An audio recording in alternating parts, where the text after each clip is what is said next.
นอบน้อมแด่พระผู้มีพระภาคเจ้าพระองค์นั้นซึ่งเป็นผู้ไกลจากกิเลสสัตว์รู้ชอบได้โดยพระองค์เองสวัสดีครับท่านผู้ฟังที่เคารพครับท่านผู้ฟังกำลังรับฟังรายการศึกษาธรรมนำสุขมีเสนอให้ท่านผู้ฟังทุกวันศุกร์ตั้งแต่เวลา 14 นาฬิกาถึง 15 นาฬิกาดำเนินรายการโดยกระผมพลเอกธนัทเดชะวันนี้เราได้นำมัตไตรปิฎกฉบับปาฐกถาเล่มที่ 32 มาศึกษากัน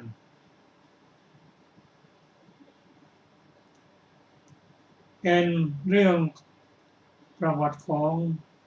พระสาคัตเถระซึ่งเราได้ศึกษากันเมื่อวันเสาร์ก่อนเป็นพระสูตรที่เราได้รู้ถึงเรื่อง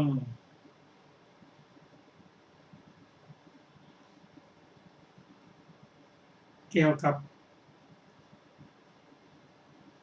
บัญญัติที่พระองค์ทรงบัญญัติไว้โดยเฉพาะเรื่องนี้ได้เกี่ยวถึงมีพระ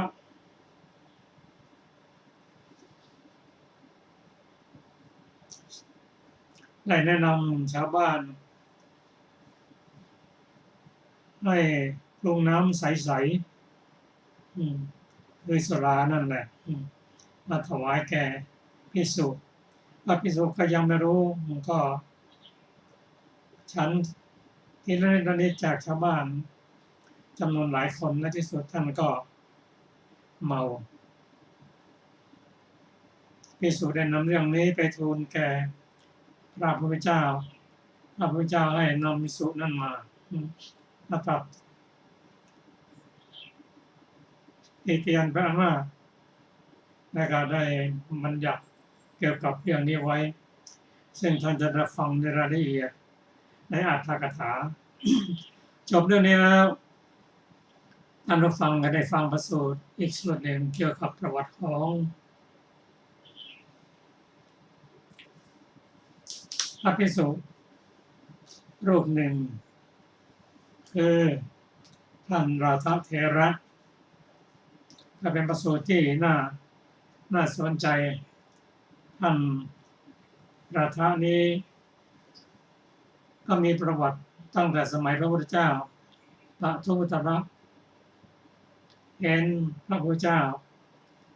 ทรงสถาปนาพระรูปหนึ่งเป็นเอตัชฌะเกี่ยวกับปฏิภาณตามกับปรารถนาไว้คือปฏิภาณนี้ก็คือหลังจากที่พระพุทธเจ้าแสดงพระธรรมเสร็จแล้วท่านสามารถจะนำเรื่องนี้มากล่าวแสดงได้ทันทีท่านราธะนั้นตั้งความปรารถนาไว้ก็สร้างบุญกุศลไว้จนกว่ามาถึงสมัยพระพุทธเจ้าของเราเกิดในตระกูลพราหมณ์ในสมัยพระพุทธเจ้าของเรานั้นท่านมีครอบครัวมีลูกก็พอแก่ตัวมามันอยากได้ลูกก็ไม่ปรารถนาที่จะดูแลท่านก็ออกจากครอบครัวไปเที่ยวขอทานมั่งในที่สุดก็คิดว่าไม่มีที่ไหนที่จะดีกว่าวัดแล้วท่านก็ไปอาศัยวัดดูแลช่วยเหลือภิกษุทุกสิ่งทุกอย่างแต่ใจจริงๆนั้นท่านมีความประสงค์จะบวชแต่เนื่องจากท่านมีอายุมากถึงแม้จะช่วยการงานดีก็ตามภิกษุก็ไม่ปรารถนาจะบวชให้เพราะว่าเป็นคนแก่ก็คงจะดื้อกลัวคนแก่จะดื้อท่านก็ไม่ยอมบวช ไม่บวชให้ในตอนหลังนั้นมาเข้าข่ายพยานของพุทธเจ้าพระองค์ก็เสด็จไปถามว่าเป็นยังไงบ้าง กราบทูลว่าข้าพระองค์ก็ได้รับความสุขสบายดีแต่ข้าพระองค์ประสงค์จักบวชไม่มีใครบวชให้พระองค์ได้นำเรื่องนี้มาประชุมสงฆ์และถามว่านาถะผู้แก่นี้อยากจะบวชไม่มีใครจะบวชให้ก็ถามที่ประชุมว่าภิกษุรูปใดบ้างที่ได้รับการที่ได้ทำบุญกับพระสงฆ์ได้มีใส่บาตรให้เป็นต้นเมื่อพระพุทธเจ้าตรัสอย่างนี้แล้วท่านพระสารีบุตรก็กราบทูลว่าข้าพระองค์พอจำได้ครั้งหนึ่งในราชานี้ได้ถวายข้าวแก่พระองค์ทัพพีหนึ่งทั้งที่ข้าวนั่นแกกำลังจะรับประทานอยู่ข้าพระองค์จะจำได้พระพุทธเจ้าตรัสว่าถ้าฉะนั้นสารีบุตรจะบวชให้ไม่ดีหรือในที่สุดพระสารีบุตรในที่สุดองค์พระสารีบุตรก็บวชให้เมื่อบวชให้แล้วแกเป็นผู้ที่เชื่อฟัง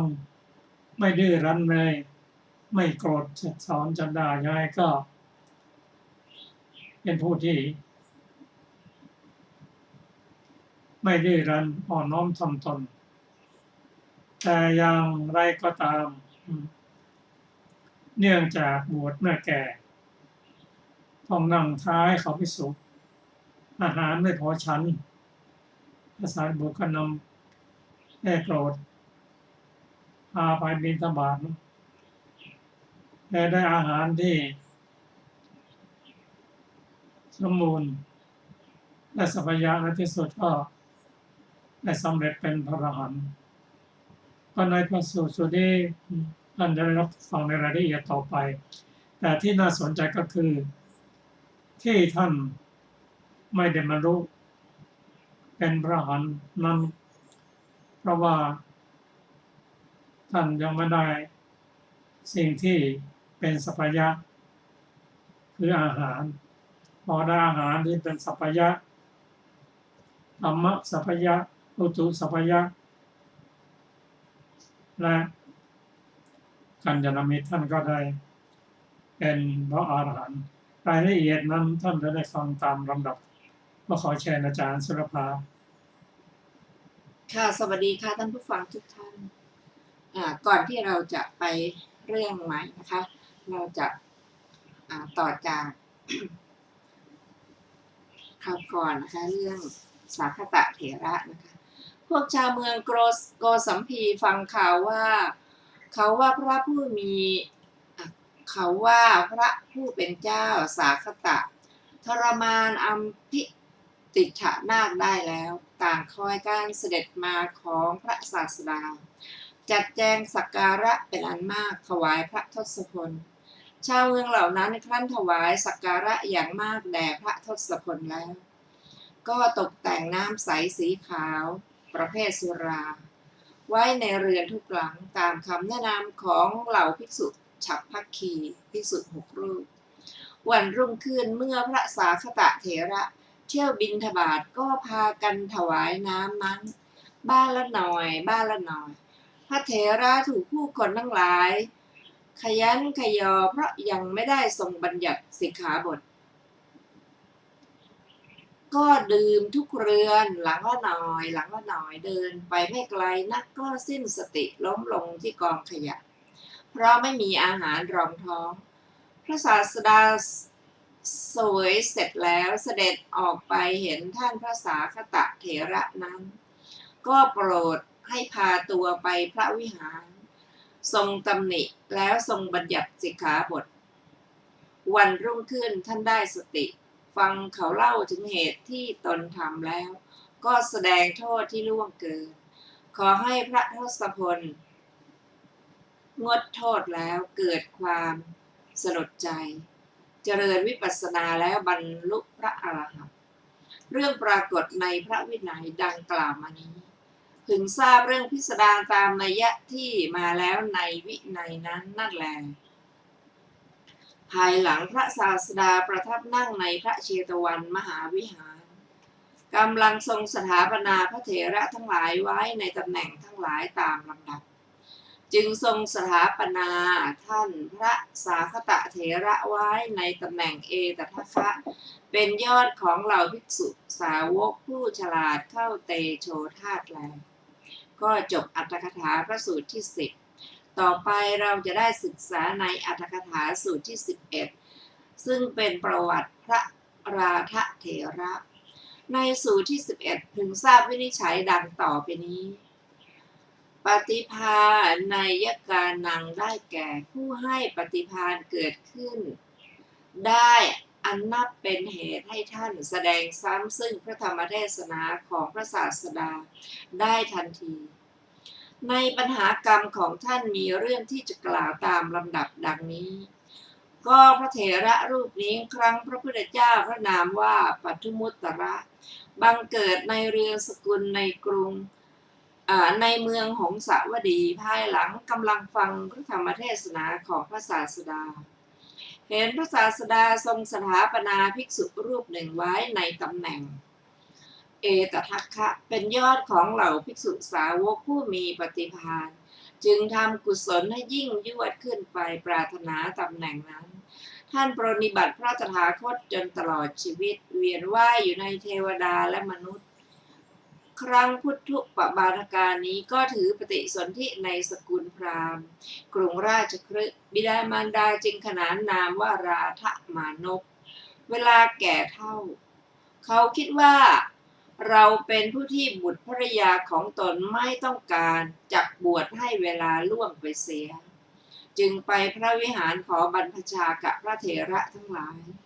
พระเถระบางพวกไม่ประสงค์ให้บวชด้วยเห็นว่าเป็นคนแก่เป็นพราหมณ์แก่เฒ่าต่อมาวันหนึ่งพราหมณ์ไปสำนักของพระศาสดาทำการปฏิสันทานแล้วนั่งณที่สมควรส่วนหนึ่งพระศาสดาทรงเห็นอุปนิสัยสมบัติความถึงพร้อมด้วยอุปนิสัยทรงมีพระประสงค์จะยกเรื่องขึ้นจึงตรัสถามว่า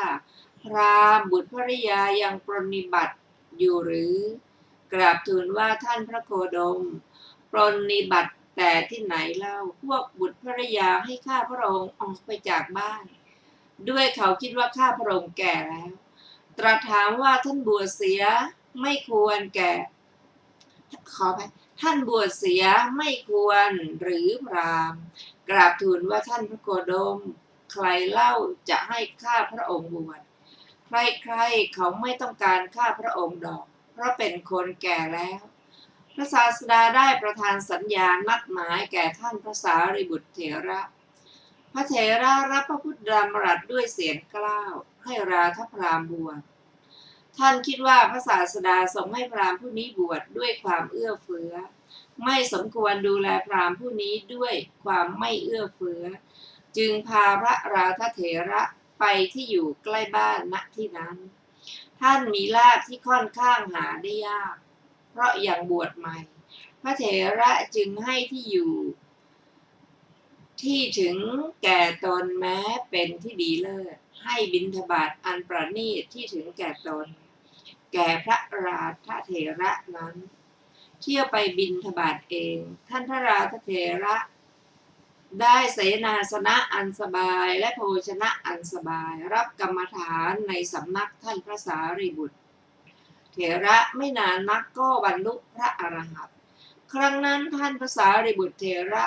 ก็พาท่านไปเฝ้าพระทศพลพระศาสดาก็ทรงทราบจึงตรัสถามว่าสารีบุตรนิสิต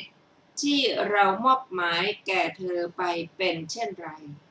ไม่อยากศึกหรือท่านพระสารีบุตรเถระทูลว่าข้าแต่พระองค์ผู้เจริญธรรมดาภิกษุผู้อภิรมย์ยินดียิ่งในพระศาสนาพึงเป็นเช่นนี้พระเจ้าข้าครั้งนั้นเกิดพูดกันกลางสงฆ์ว่าท่านพระสารีบุตรเถระเป็นผู้กตัญญูกตเวทีพระศาสดาทรงสดับเรื่องนั้นแล้วทรงเรียกภิกษุทั้งหลายมาแล้วตรัสว่า ดูก่อนภิกษุทั้งหลายความที่สารีบุตรเป็นผู้กตัญญูกตเวทีในชาตินี้ยังไม่อัศจรรย์ในชาติก่อนเธอแม้บังเกิดในปฏิสนธิของอเหตุ อเหตุกะสัตว์ก็ได้เป็นผู้กตัญญูกตเวทีแล้วเหมือนกันภิกษุทั้งหลายทูลถามว่าข้าแต่พระผู้มีพระภาคเจ้า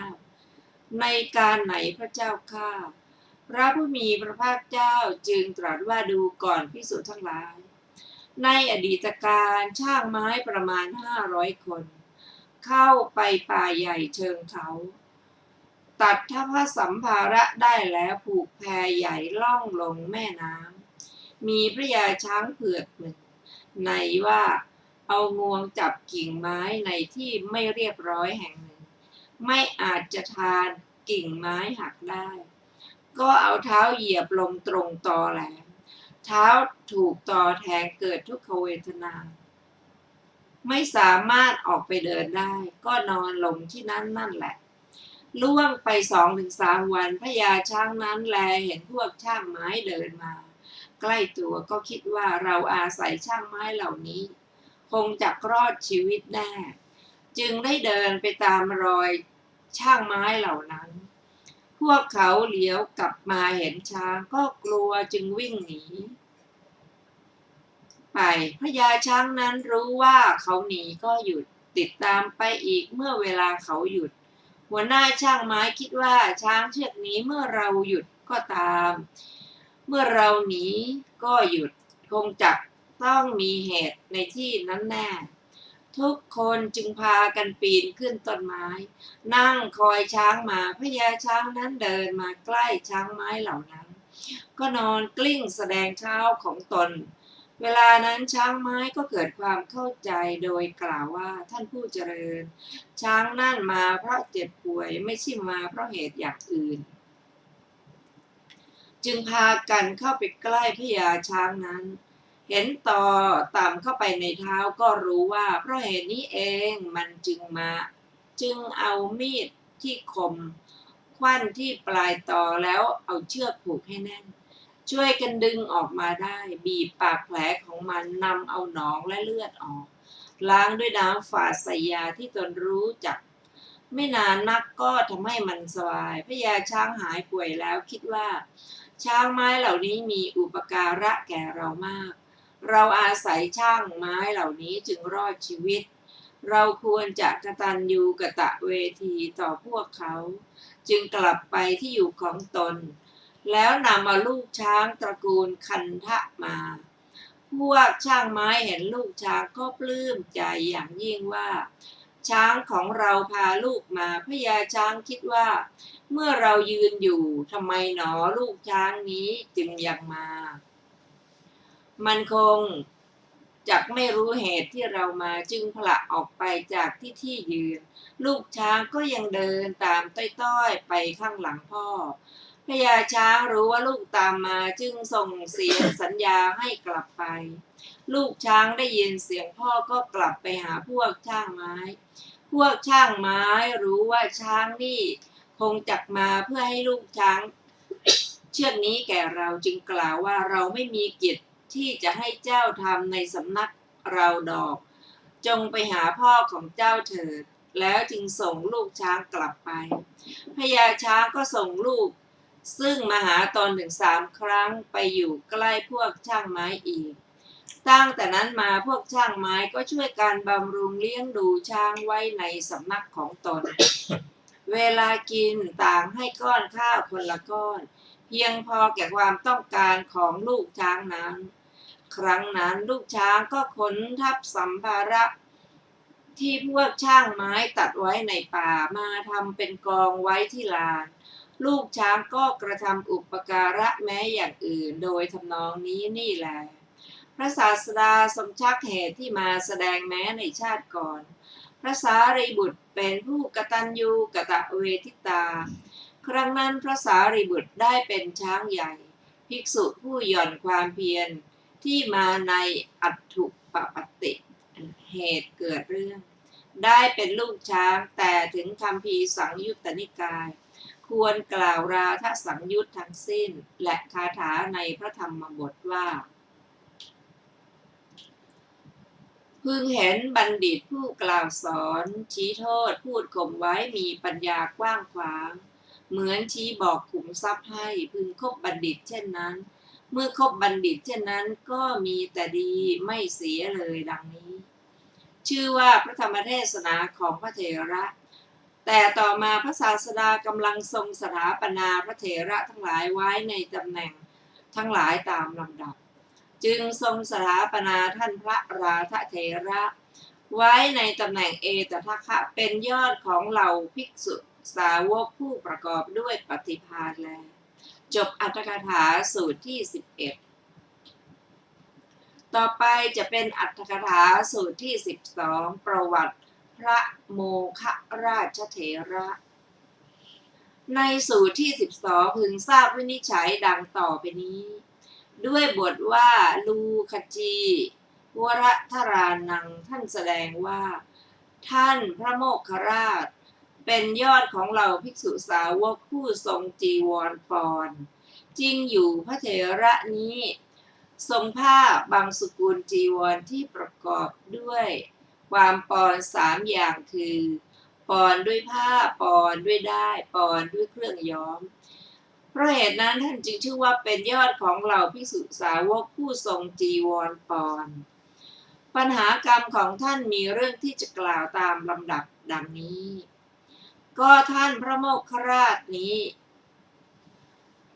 ครั้งพระพุทธเจ้าพระนามว่าปทุมุตระถือปฏิสนธิบังเกิดในครอบครัวกรุงหงสาวดีหลังจากนั้นกำลังฟังธรรมกถาของพระศาสดา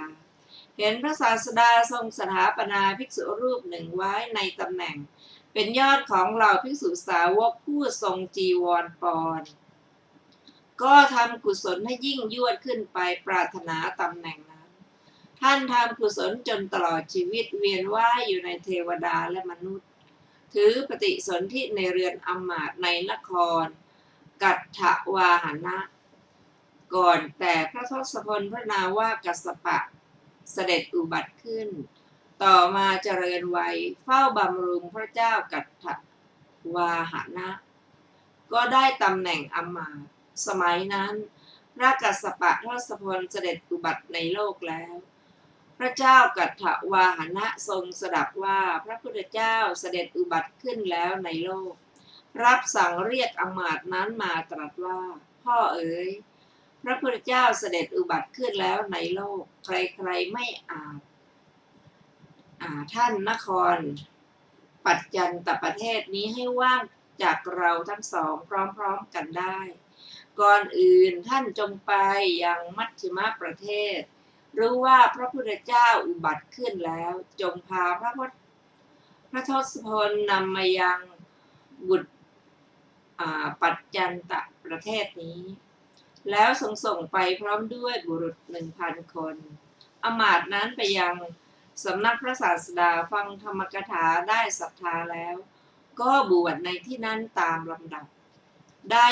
กระทำสมณธรรมอยู่ถึง 20,000 ปี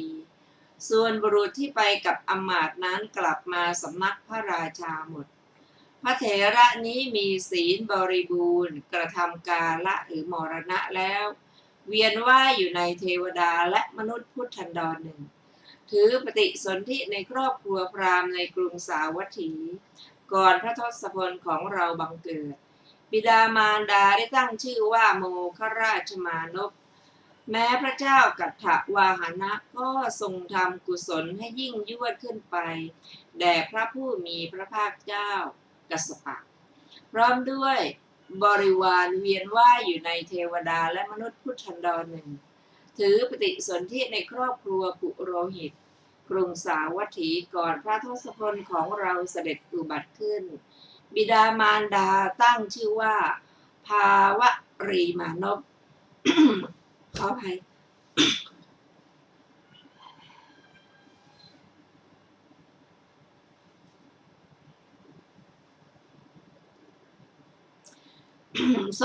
สมัยต่อมาภาวรีมานพเรียนไตรเพศแล้วเที่ยวสอนศิลปะแก่พวกมานพ 16,000 คน ครั้งนั้นภาวรีมานพก็ได้รับตำแหน่งปุโรหิตแทนเมื่อบิดาล่วงลับไปในสมัยที่พระเจ้าประเสนที่โกศลประสูติแม้โมคราชมานพนี้ก็เรียนศิลปะในสำนักภาวรีพราหมณ์อยู่มาวันหนึ่งภาวรีพราหมณ์อยู่ในที่ลับก็สำรวจดูสาระในศิลปะก็ไม่เห็นเป็นสาระที่เป็นไปในภายหน้า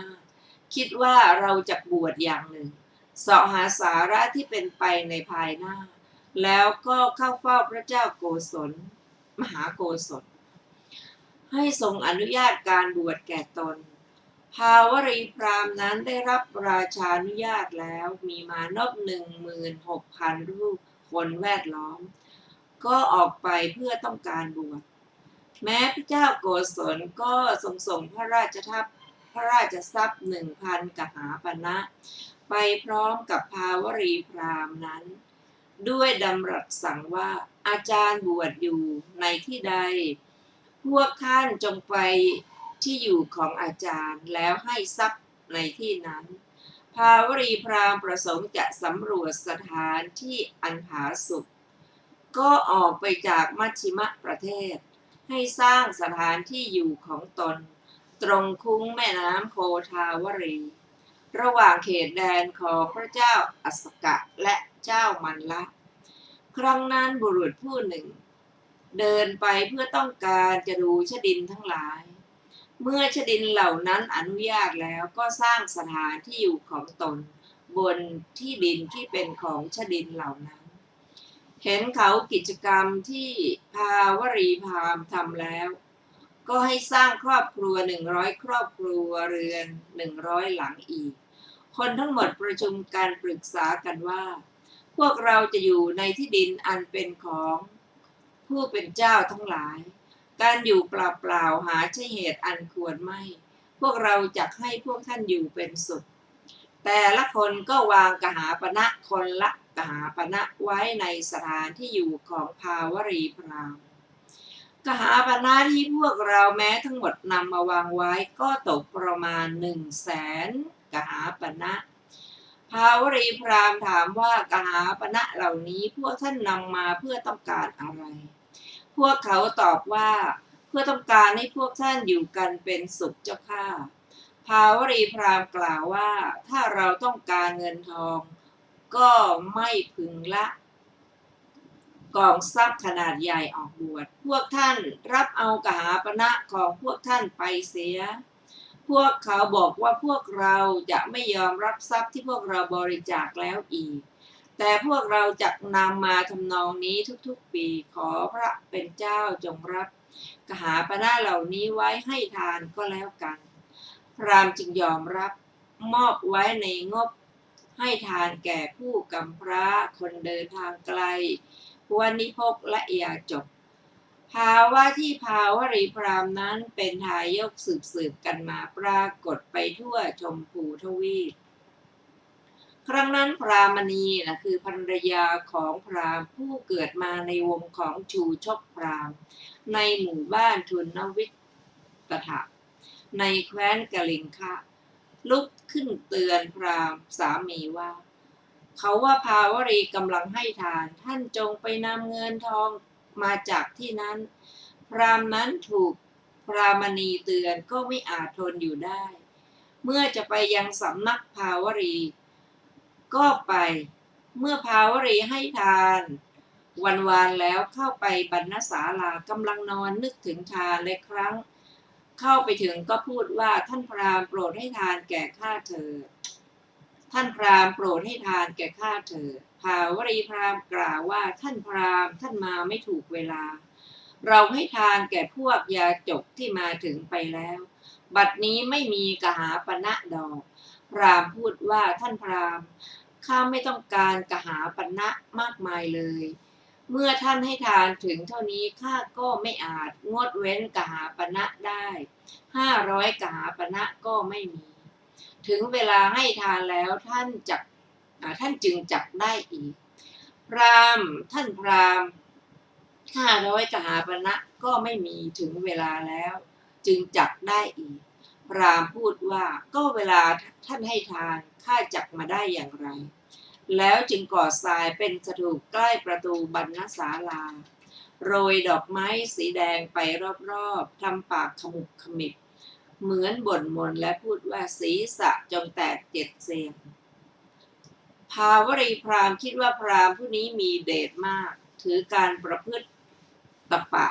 เป็นจรณกะพราหมณ์พูดว่าท้าย7 วันศีรษะของเราจงแตก7 เสียง500 กหาปณะที่เราจะพึงให้แก่พราหมณ์นี้ก็ไม่มีพราหมณ์ผู้นี้จักฆ่าเราทายเดียวเมื่อภาวรีพราหมณ์นั้นนอนเต็มแปร่ด้วยความเหี่ยวแห้งอย่างนั้นในตอนราตรีมารดาของภาวรีพราหมณ์ในอัตภาพติดต่อกันมาบังเกิดเป็นเทวดาเห็นนางเห็นบุตรเต็มแปร่ด้วยความเหี่ยวแห้งใจจึงมากล่าวว่าลูกเอ๋ย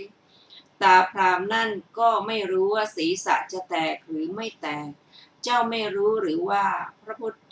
ทั้งหลายอุบัติขึ้นแล้วในโลกถ้าเจ้ายังมีความสงสัยก็จงไปเฝ้าพระศาสดาแล้วทูลถามพระศาสดาจักตรัสบอกเหตุนั้นแก่เจ้าก็ได้นะภาวรีพราหมณ์ตั้งแต่ได้ยินเสียงเทวดากล่าวก็โล่งใจรุ่งขึ้นพอได้อรุณก็เรียกศิษย์ทุกคนมาแล้วกล่าวว่าพ่อเอ๋ยเขาว่าพระพุทธเจ้าอุบัติขึ้นแล้วในโลกถึงพวกท่านก็จงรีบไปรู้ว่าเป็นพระพุทธเจ้าหรือไม่ใช่แล้วจงกลับมาบอกเราก็จักไปเฝ้าพระศาสดาก็แต่ว่าอันตรายแห่งชีวิตรู้กันยากเพราะเราแก่เท่าแล้ว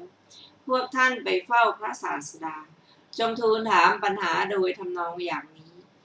นี้กับพระองค์จึงแต่งปัญหาชื่อสมองแตกไปให้ต่อมาภาวรีพราหมณ์คิดว่าพวกมานพเหล่านี้ทุกคนเป็นบัณฑิตฟังธรรมกถาของพระศาสดาแล้วเมื่อกิจของตนถึงที่สุดแล้วจะพึงกลับมาหาเราหรือไม่หนอทีนี้จึงให้สัญญาแก่อชิตมานพหลานชายของตนว่าเจ้าเราควรกลับมาถ่ายเดียวมาบอกคุณที่ตนได้ขอไปมาบอกคุณที่ตนได้แก่เราลำดับนั้นเหล่าชดิน 16,000 ยกอชิตมานพเป็นหัวหน้าจึงออกจาริกไปพร้อมกับอันเตวาสิกหัวหน้า16 คนด้วยหมายใจว่าจักทูลถามปัญหากับพระศาสดาไปที่ไปถูกถามว่าพระผู้เป็นเจ้าจะไปไหนก็ตอบว่าพวกเราจะไปเฝ้าพระทศพลถามปัญหาเมื่อจะชักตั้งแต่ปลายมาตลอดบริษัทก็ได้เดินทางได้หลายร้อยโยชน์พระศาสดาทรงดำริว่าในวันที่มานพเหล่านั้นมาโอกาสจะไม่มีแก่ผู้อื่นที่นี่จึงเป็นที่ไม่สมควรสำหรับบริษัทนี้จึงเสด็จไปประทับนั่งณหลังแผ่นหินที่ปาสานเจดีย์แม้อชิตมานพนั้นกับบริษัทก็ขึ้นหลังแผ่นหินเห็นสมบัติแห่งพระสรีระของพระศาสดาก็คิดว่าบุรุษผู้นี้คงจักเป็นพระพุทธเจ้าผู้มีหลังคาอันเปิดแล้วในโลกนี้จึงไปเอาใจถามปัญหาที่อาจารย์ส่งมอบแก่ตนมาวันนั้นบริษัทที่มาถึงนั้นประมาณ12 โยชน์ในระหว่าง16 คนนั้นโมคราชมานพถือตัวว่าเป็นบัณฑิตกว่าทุกคนเขาจึงดำริว่าอชิตมานพนี้เป็นหัวหน้าของศิษย์ทุกคนไม่ควรถามปัญหาก่อนเขาละอายต่ออชิตมานพนั้นจึงไม่ถามก่อนเมื่ออชิตมานพนั้นถามปัญหาแล้วจึงถามปัญหากับพระศาสดาเป็นคนที่สองพระศาสดาทรงดำริว่าโมคราชมานพเป็นคนถือตัวทั้งญาณของเขาก็ยังไม่แก่เต็มที่ควรจะนำความถือตัวของเขาออกไปจึงตรัสว่า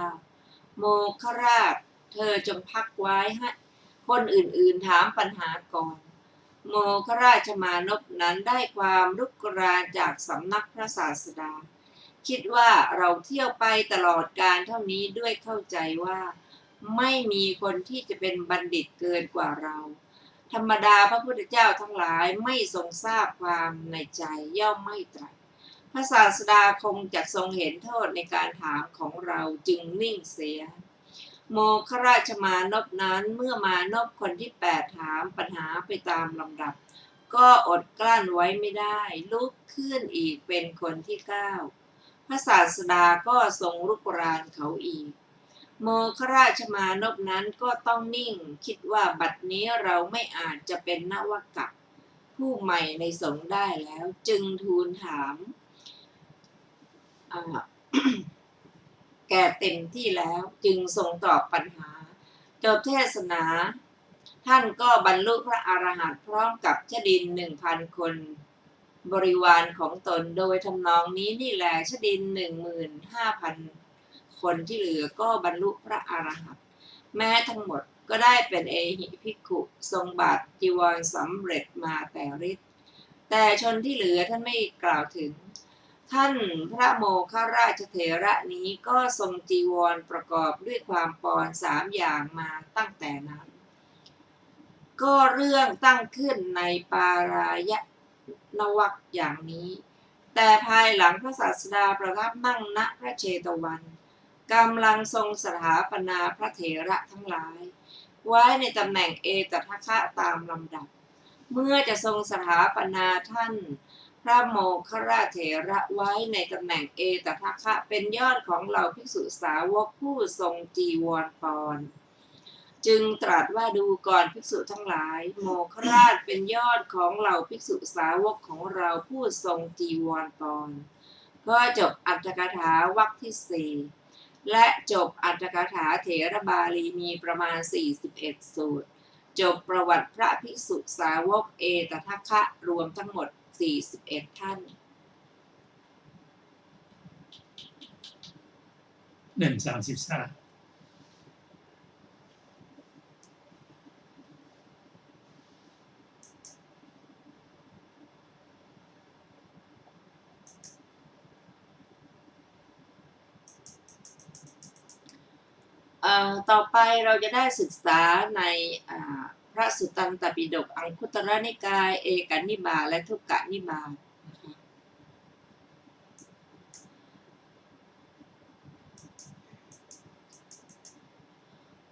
เล่มที่1ภาคที่2ขอนอบน้อมแด่พระผู้มีพระภาคอรหันตสัมมาสัมพุทธเจ้าพระองค์นั้น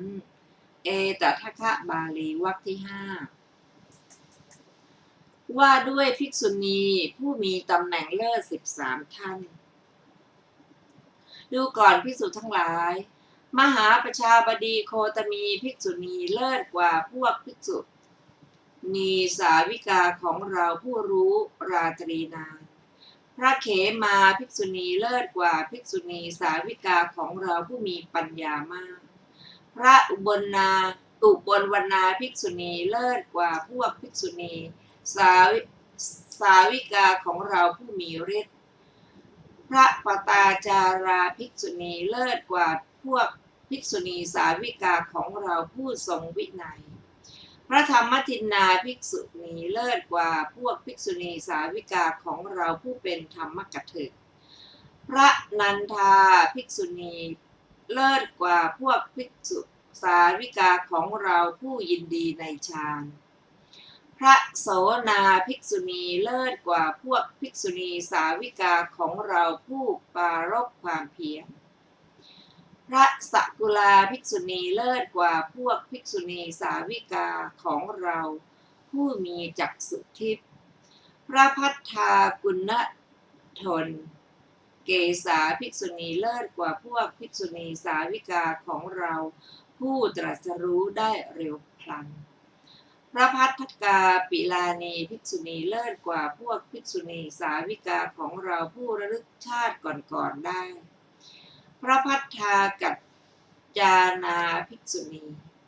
เลิศกว่าพวกภิกษุณีสาวิกาของเราผู้ได้บรรลุอภิญญาใหญ่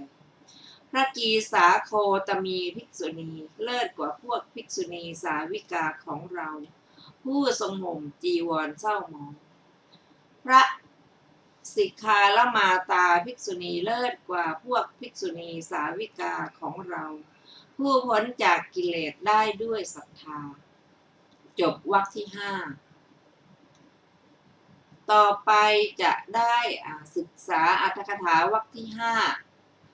อรรถกถาสูตรที่หนึ่งเป็นประวัติของพระมหาประชาบดีโคตมีเถรีในสูตรที่หนึ่งนั้นพึงทราบวินิจฉัยดังต่อไปนี้ด้วยบทว่ายะทิทางมหาประชาปฏิโคตมีท่านแสดงว่าพระมหาประชาบดีโคตมีเถรีเป็นเลิศกว่าพวกภิกษุณีสาวิกาผู้รู้ราตรีนานในปัญหากรรมของท่านมีเรื่องที่จะกล่าวตามลำดับดังนี้ได้ยินว่าพระมหาประชาบดีโคตมีนี้ครั้งพระพุทธเจ้าพระนามว่าปทุมุตตระถือปฏิสนธิในเรือนสกุลกรุงหังสาวดีสมัยต่อมากำลังฟังพระธรรมเทศนาของพระศาสดาเห็นพระศาสดาทรงสถาปนาภิกษุณีรูปหนึ่งไว้ในตำแหน่งเอตทัคคะเป็นเลิศกว่าภิกษุณีสาวิกาผู้รู้ราตรีนานก็ทำกุศลให้ยิ่งยวดขึ้นไปปรารถนาตำแหน่งนั้นนางถวายทานรักษาศีลจนตลอดชีวิตจุติจากภพนั้นแล้วบังเกิดในเทวโลกจุติจากเทวโลกในพุทธันดรหนึ่งอีกไปบังเกิดเป็นหัวหน้าทาสีในจำนวนทาสี500 คนในกรุงพาราณสีครั้งนั้นสมัยเข้าพรรษาพระปัจเจกพุทธเจ้า500 องค์ลงจากเงื้อมเขานันทมูลกะไปที่ป่าอิสิปตนะเที่ยวบิณฑบาตในกรุงแล้วกลับมาป่าอิสิปนะดำริว่าเราควรจะขอหัตถกรรมงานช่างฝีมือเพื่อทำกุฏิสำหรับเข้าจำพรรษาเพราะเหตุไรเพราะผู้จะเข้าอยู่จำพรรษาในฤดูฝนทั้งปฏิบัตินาลกะปฏิปทาจำต้องเข้าอยู่ในเสนาสนะประจำที่มุงบังด้วยเครื่องมุงบัง5 อย่างใดอย่างหนึ่งสมจริงดังพระพุทธดำรัสนี้ว่าดูก่อนภิกษุทั้งหลายภิกษุไม่มีเสนาสนะไม่พึงเข้าอยู่จำพรรษาภิกษุใดฝ่าฝืนต้องอาบัติทุกกฎดังนี้เพราะเหตุนั้นเมื่อใกล้ฤดูฝนเข้าพรรษาถ้าได้เสนาสนะนั่นก็บุญละถ้าไม่ได้ก็จำต้องแสวงหาหัตถกรรมทำเมื่อไม่ได้หัตถกรรมก็พึงทำเสียเองภิกษุไม่มีเสนาสนะไม่ควรเข้าอยู่จำพรรษานี้เป็นธรรมดาประเพณีเพราะเหตุนั้นพระปัจเจกพุทธเจ้าเหล่านั้นคิดว่าเราจำจักต้องขอหัตถกรรมจึงห่มจีวรเข้าไปสู่พระนครเวลาเย็นยืนอยู่ที่ประตูเรือนของเศรษฐีนางทาสีหัวหน้าถือหม้อน้ำกำลังเดินไปท่าน้ำเห็นเหล่าพระปัจเจกพุทธเจ้าเดินเข้าพระนครเศรษฐีรู้เหตุที่พระปัจเจกพุทธเจ้าเหล่านั้นมาแล้วก็กล่าวว่าข้าพเจ้าไม่มีเวลาโปรดไปเถิดลำดับนั้น ทาสีหัวหน้า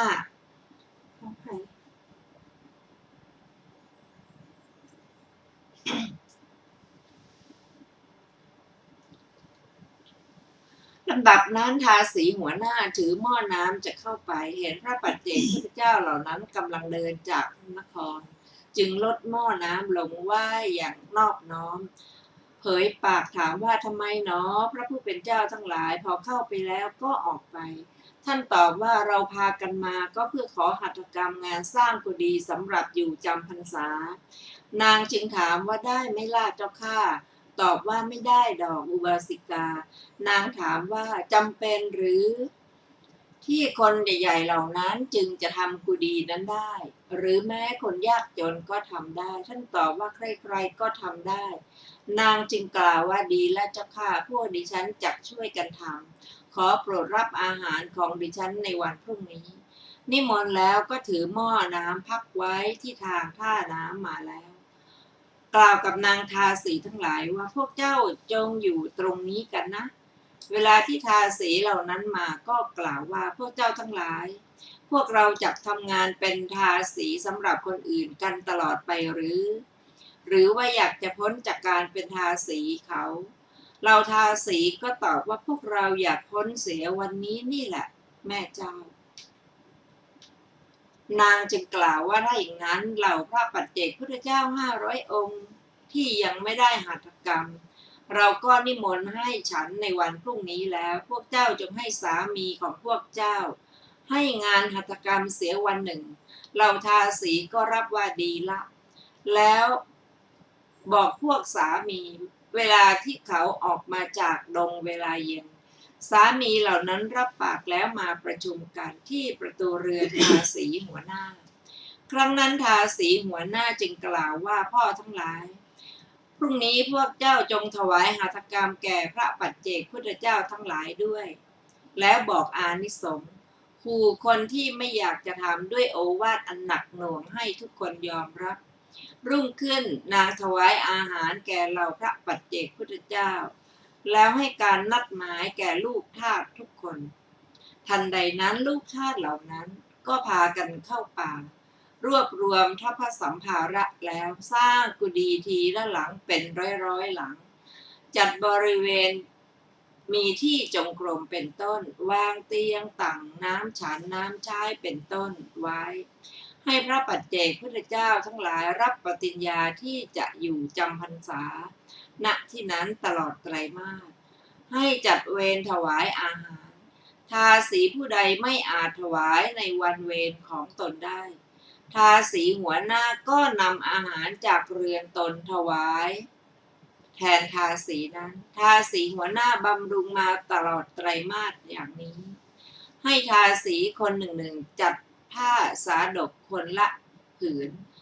รวมเป็นผ้าสาดกเนื้อหยาบ500 ผืนนางให้เปลี่ยนแปลงสบงผ้าสาดกเนื้อหยาบเหล่านั้นทำเป็นไตรจีวรถวายพระปัจเจกพุทธเจ้า500 องค์พระปัจเจกพุทธเจ้าทั้งหลายไปสู่เขาคันธมาศทางอากาศทั้งที่ทาสีเหล่านั้นเห็นอยู่นั่นแหละทาสีเหล่านั้นทุกคนทำกุศลจนตลอดชีวิตก็บังเกิดในเทวโลกบรรดาทาสีเหล่านั้นทาสีหัวหน้าจุติจากภพนั้นแล้วบังเกิดในเรือนของหัวหน้าช่างทอหูไม่ไกลจากกรุงพาราณสีต่อมาวันหนึ่งพระปัจเจกพุทธเจ้า500 องค์บุตรนางปทุมวดีที่พระเจ้ากรุงพาราณสีนิมนต์ไว้มาถึงประตูพระราชนิเวศไม่พบคนใดๆที่จะดูแลจึงกลับออกไปทางประตูกรุงไปยังหมู่บ้านช่างทอหูนั้นหญิงผู้นั้นเห็นพระปัจเจกพุทธเจ้าทั้งหลายนึกเอ็นดูก็ไหว้หมดทุกองค์แล้วถวายอาหารพระปัจเจกพุทธเจ้าทั้งหลายฉันอาหารแล้วไปสู่เขาคันธมาศอย่างเดิมแม้หญิงผู้นั้นทำกุศลจนตลอดชีวิตท่องเที่ยวอยู่ในเทวดาและมนุษย์แล้วถือปฏิสนธิในเรือนของพระเจ้าของเจ้ามหาสุปพุทธะกรุงเทวทหะก่อนพระศาสดาของเราบังเกิดพระปยุรญาติถวายพระนามของท่านว่าโคตมีเป็นกนิษฐภคินีของพระนางมหามายาพระพุทธมารดาเราพราหมณ์ผู้ชำนาญมนต์ตรวจดูพระลักษณะแล้วพยากรณ์ว่าทารกที่อยู่ในพระครรภ์ของพระนางทั้งสองจักเป็นจักรพรรดิพระเจ้าสุโธทนะมหาราชทรงมงคลอภิเษกกับพระนางทั้งสองพระองค์เวลาที่ทรงเจริญวัยแล้วทรงนำไปอยู่พระราชนิเวศของพระองค์ต่อมาพระโพธิสัตว์ของเราจุติจากสวรรค์ชั้นดุสิตทรงถือปฏิสนธิในครรภ์ของพระนางมหามายาเทวีในวันที่7ตั้งแต่วันที่พระโพธิสัตว์ประสูติพระนางมหามายาเทวีก็สวรรคตบังเกิดในสวรรค์ชั้นดุสิตพระเจ้าสุโธทนะมหาราชก็ทรงสถาปนาพระนางมหาประชาบดีโคตมีพระมาตุจฉา คือพระนานามของพระมหาสัตว์ไว้ในตำแหน่งพระอัครมเหสี เวลานั้นนันทกุมารก็ประสูติพระมหาประชาบดีนี้ทรงมอบพระนันทกุมารแก่พระพี่เลี้ยงนางนมทรงประคบประหงมบำรุงพระโพธิสัตว์ด้วยพระองค์เอง สมัยต่อมาพระโพธิสัตว์เสด็จออกมหาพิเนศกรมบรรลุพระสัพพัญญุตญาณทรงอนุเคราะห์โลกเสด็จถึงกรุงกบิลพัสเสด็จเข้าไปบิณฑบาตในพระนครครั้งนั้นพระเจ้าสุโธทนะมหาราชพุทธบิดาทรงสดับธรรมกถาในระหว่างถนนเป็นพระโสดาบันครั้นวันที่สองพระนันทกุมารก็ทรงผนวดวันที่เจ็ดพระราหุลก็ทรงผนวดต่อมาพระศาสดาทรงอาศัยกรุงเวสาลีประทับอยู่ณกูตาคารศาลาสมัยนั้นพระเจ้าสุโธทนะมหาราชทรงทำให้แจ้งพระอรหันต์แล้วปรินิพพานภายใต้พระมหาเสวตฉัตรท่านผู้ฟังที่เคารพค่ะวันนี้รายการศึกษาธรรมนำสุขก็ได้หมดเวลาลงแล้วเราจะได้มาศึกษาต่อกันอีกในวันพรุ่งนี้เวลา 15 นาฬิกาเป็นต้นไปขอขอบพระคุณทุกท่านที่ได้ร่วมศึกษาด้วยกันขอมีความสุขสวัสดีเจริญในธรรมยิ่งๆวันนี้สวัสดีค่ะ